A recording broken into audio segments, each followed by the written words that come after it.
vie, c'est pas une belle phrase. C'est des journées, des matins où ça va, et d'autres où rien ne va.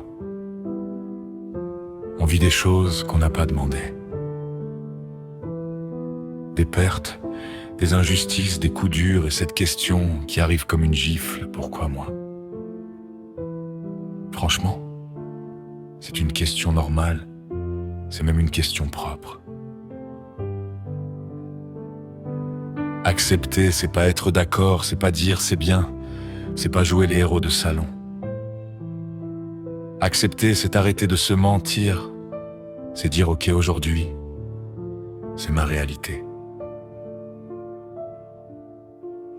J'ai mal, je suis fatigué, j'ai peur, je suis en colère. Et je ne vais pas me juger pour ça, parce que la souffrance suffit déjà.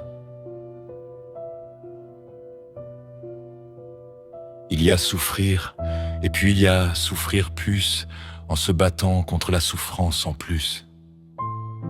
Double peine, double fatigue, double solitude.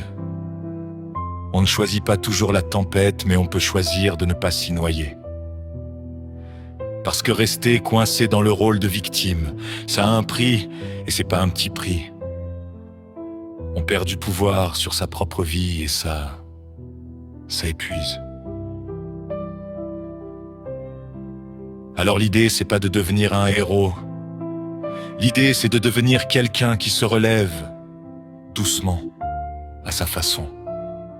Être le thérapeute de sa propre vie, concrètement, c'est écouter ce qu'on ressent au lieu de l'étouffer.